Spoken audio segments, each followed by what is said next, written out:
¿cómo están ustedes? Muchas gracias por haber llegado hoy día a este punto de encuentro. La Ley 21.809 sobre convivencia, buen trato y bienestar de las comunidades educativas con el objetivo de prevenir y erradicar el acoso escolar, la discriminación y todo tipo de violencia en los establecimientos educacionales fue publicada recientemente. ¿Cómo, en la práctica, podría aportar a la reducción de episodios de violencia? Vamos a conversar con Mauricio Bravo. Él es vicedecano de la Facultad de Educación de la Universidad del Desarrollo. ¿Cómo estás tú? Muchas gracias por recibirnos. Buen día.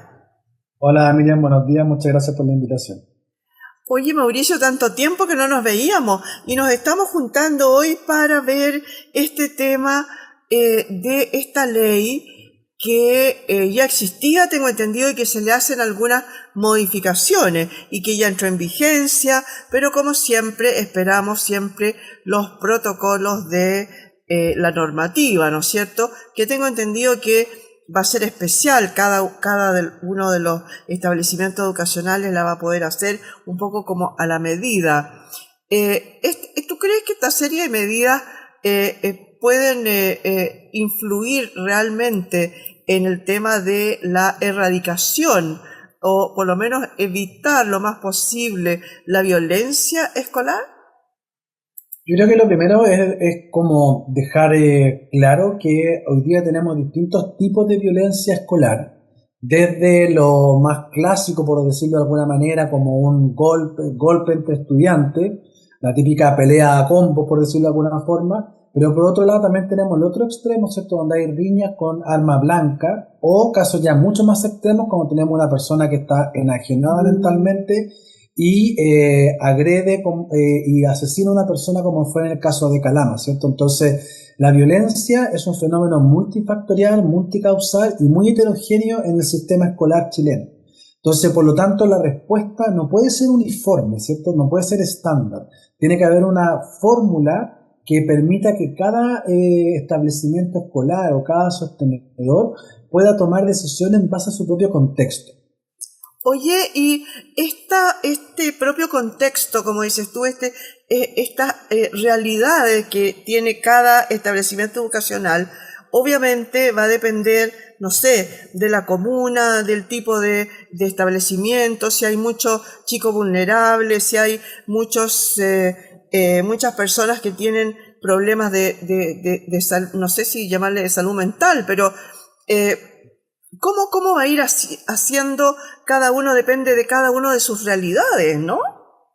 Claro, yo creo que ahí es súper importante la autonomía que tenemos que entregar a los directivos de los colegios y establecimientos escolares, porque son ellos los que mejor conocen a sus comunidades educativas y el contexto y el barrio en el cual están insertos. Por lo tanto, al tener un mejor diagnóstico o una cercanía con su realidad del barrio y del contexto, entonces pueden ofrecer mejores soluciones o soluciones más adecuadas a su propio contexto. Por eso es que es importante hacer estos diagnósticos con la comunidad y para la comunidad educativa. Oye, yo conversaba el otro día con una persona ya mayor y me decía, pero si esto de agarrarse a combo a la salida del colegio era cosa de costumbre, digamos, no sé si costumbre, pero en realidad era habitual, era una cosa que cada 2 por 3 algo pasaba y se agarraban a combo o a las afueras del colegio. Pero hoy día esto ha ido escalando, como dices tú, en algunos lugares específicos, hasta llegar a la parte psicopática, ¿no? Que, por ejemplo, el tema de Calama, que hablabas tú recién. Sí, mira, hay datos de la Superintendencia de Educación, como ejemplo, que muestran que el año 2019 hubo 9 denuncias por uso de arma blanca en un establecimiento escolar. Y en el 2024 esa cifra subió a 219 denuncias. Por lo tanto, en algo así de 4 o 5 años hemos multiplicado por muchas veces la cantidad de denuncias por uso de arma blanca en establecimientos escolares. Entonces, esto ya no es un caso aislado, el uso de arma blanca o el porte de un cuchillo, por ejemplo, no es un caso aislado, sino que tenemos que ponerle atajo ahora, porque si no va a seguir creciendo y no vamos a ser capaces de prevenirlo. Ahora, este tipo de hechos, que son uso de arma blanca en establecimientos escolares, tenemos que prevenirlo porque puede terminar en un hecho mucho más violento como lo que ocurrió en Calama o en otro establecimiento escolar. Entonces, tenemos que partir previniendo este tipo de porte de armas. Oye, hay alguien que dijo en una entrevista sobre el tema, dijo, esto partió cuando se le tiró un jarro de agua a una ministra y no pasó nada. ¿Tú crees, opinas lo mismo o algo parecido? Sí, me acuerdo de ese caso. Yo creo que efectivamente tenemos un problema que hemos ido perdiendo la autoridad docente y directiva. Hoy día los alumnos no están respetando la autoridad ni la jerarquía del profesor, lo ven como un par, lo tratan como un par, pero más grave aún es que hay padres y apoderados que también no respetan la autoridad del docente. Entonces, cuando se pierde la autoridad, las comunidades educativas se corrompen, y es lo que nosotros estamos viendo ahora, porque no hay una jerarquía, no hay un respeto a la autoridad, todos creen que pueden pasar a llevar al profesor, al directivo. Hemos visto varios casos de apoderados que han agredido a profesores porque han calificado mal a su hijo, a su pupilo. Entonces, estos son casos que tenemos que poner alerta, porque si no restituimos la autoridad docente, la autoridad directiva, esto va a seguir escalando.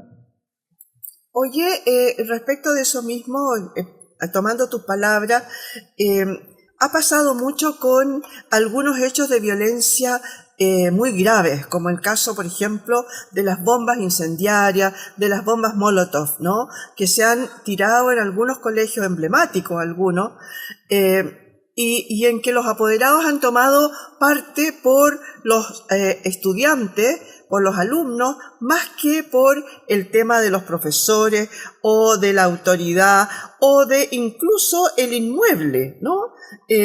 Hemos visto casos en que los chicos destrozan, por ejemplo, lo poco y nada que tienen, o a lo mejor lo mucho que se ha podido lograr, ¿no es cierto? Visto desde el punto de vista más positivo. ¿Qué opinas de eso? Claro, efectivamente ese otro tipo de violencia escolar que no habíamos conversado, porque también responde a un fenómeno distinto. Ahí hay grupos políticos anarquistas que están tomando las directivas de estos establecimientos escolares y por razones políticas, por razones, sí, bien digo, políticas, ¿cierto? Caen en estos hechos de violencia y a la vez los papás que también están muy politizados terminan apoyando estos movimientos que terminan siendo anarquistas, porque finalmente no responden a ninguna corriente política en específico, no respetan la autoridad del establecimiento, ni del municipio, ni del Estado. Por lo tanto, son movimientos anarquistas que están, digamos, queriendo llamar la atención a través de hechos de alta connotación social o de alta violencia en los establecimientos escolares. Entonces, esa es otro tipo de violencia que está circunscrita principalmente al liceo emblemático y que tiene que tener un abordaje también distinto. Y ahí es donde uno se pregunta esta discusión que hemos tenido respecto a ver el uso de detectores de metal o revisiones de mochila en los establecimientos escolares, que podría servir para este tipo de casos, por ejemplo, para evitar que los estudiantes entren con bombas Molotov a los establecimientos escolares y destruyan el inmobiliario del colegio. Oye, sí, ha sido ya esto de los detectores de metales en las puertas, esto de revisar las mochilas no es de ahora solamente. Ahora ya se habla respecto de esta nueva ley, ¿no es cierto?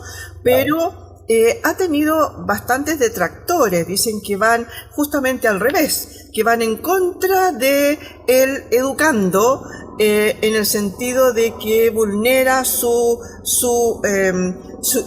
propia identidad, en buenas cuentas, el hecho de estar revisándole la mochila o de pasar por los detectores de metales.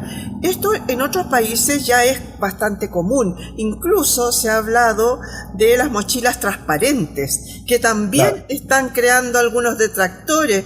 ¿Qué opinas? Mira, en mi opinión, yo creo que si nosotros vamos a dar como única respuesta el uso de métodos disuasivos como detectores de metales o revisión de mochilas, estamos equivocados, porque esa es una de las alternativas a una respuesta que tiene que ser más integral.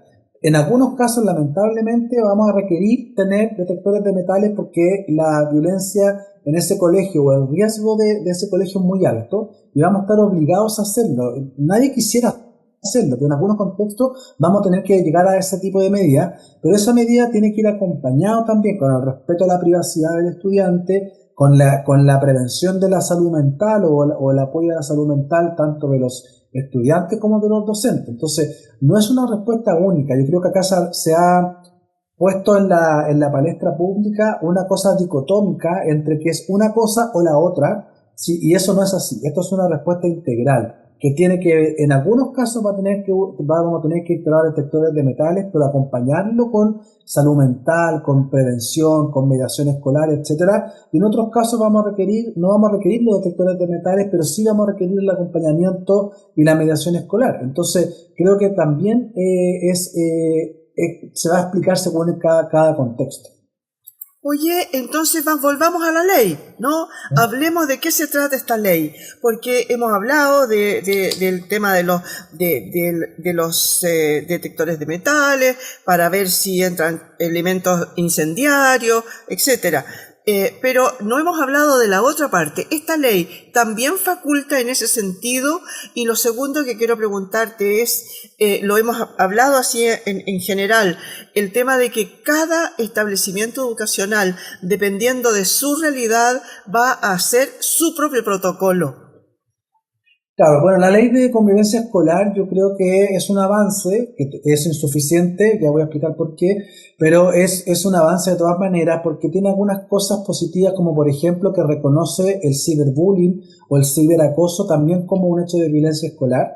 También por otro lado obliga y mandata al sostenedor a denunciar cuando uno de sus colaboradores ha sido agredido por un apoderado o por un estudiante. Hoy día el sostenedor tiene la obligación de poner la denuncia.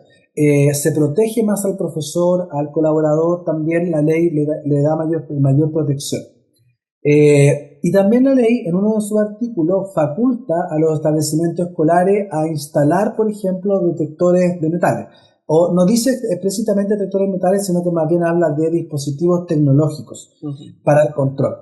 Pero para poder hacerlo hay que cumplir varias etapas, como varios procesos. Y además tiene que haber un protocolo específico que tiene que ser revisado por la Subsecretaría de Educación Escolar, por una parte, y también por el Ministerio de Seguridad Pública. Entonces, ¿esto para qué? Pues primero, el Ministerio de Seguridad tiene que hacer una evaluación técnica de que efectivamente en ese contexto, dada la peligrosidad o riesgo, se requiere y es pertinente y proporcional tener un detector de metal, por ejemplo, ¿ya?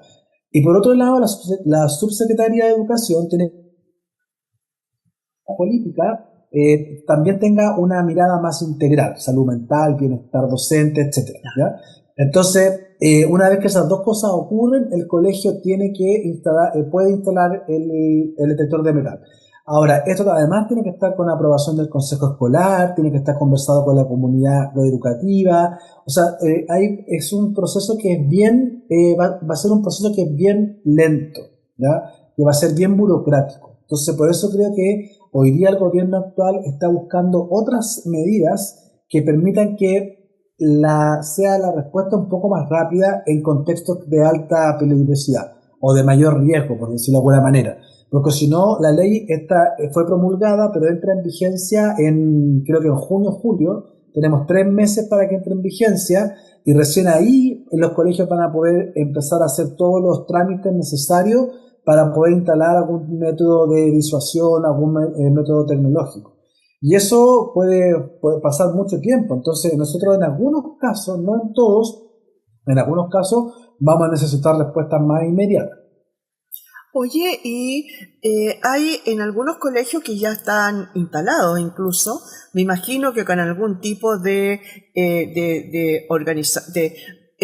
la comunidad organizada más bien, ¿no? Ya han puesto detectores de metales y también han puesto algo que también la gente pregunta por qué eso, el reconocimiento facial. Yo supongo, pero espero tu respuesta, yo supongo que es porque en algunos colegios se ha descubierto que entran personas que vestidas de uniforme y que no son de la comunidad. Y son colegios tan grandes que es imposible que haya un inspector reconociendo a cada uno. ¿Es eso? ¿Estoy en la verdad o no? Claro, hay algunos colegios primero que se han instalado detectores de metales, pero han tenido varios problemas porque han sido denunciados a la Superintendencia de Educación, han tenido que justificar, ha llegado a la Corte Suprema, etcétera, y en algunos casos se ha permitido que se ha justificado de manera adecuada y se ha permitido el uso de los detectores de metales, pero con todo lo que significó para ellos poder hacerlo. Ha sido bien complejo los poquitos colegios que lo han hecho. Y por otra parte, sí, varios colegios ya han instalado reconocimiento facial porque efectivamente han entrado personas que no son de los establecimientos escolares a destruir el establecimiento. Con los colegios emblemáticos se ha identificado que entran personas que no son del colegio y destruyen la infraestructura. Por lo tanto, se usa principalmente para resguardar quienes entran, por una parte, sean integrantes de la comunidad escolar, profesores, directivos, padres, apoderados, etcétera, y para evitar, ¿cierto?, para disuadir, ¿cierto?, que entren personas ajenas al establecimiento. Oye, hablemos un poquito de algo que tú lo mencionaste ahí al pasar.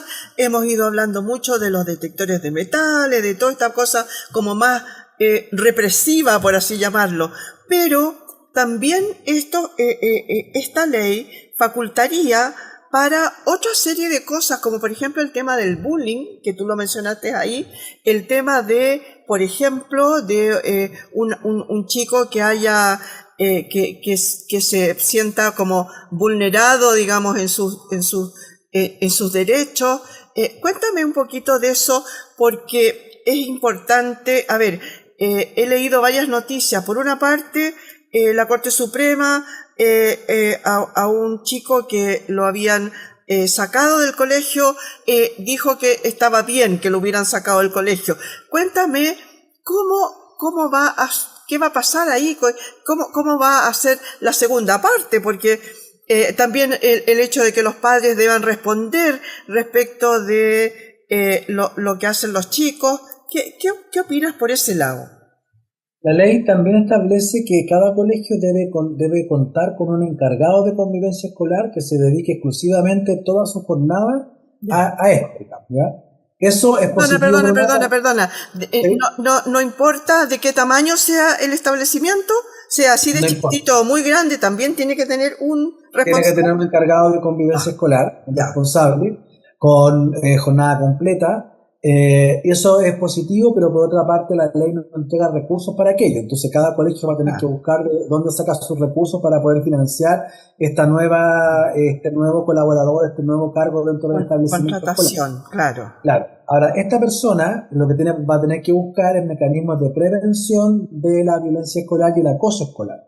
Y para eso se van a tener que establecer distintos protocolos que tienen que ver con tu segunda pregunta respecto de cómo yo expulso a un estudiante. Sí. Y para eso el colegio va a tener que tener una política y un protocolo bastante claro, con un procedimiento adecuado, transparente y objetivo para poder tomar esa decisión.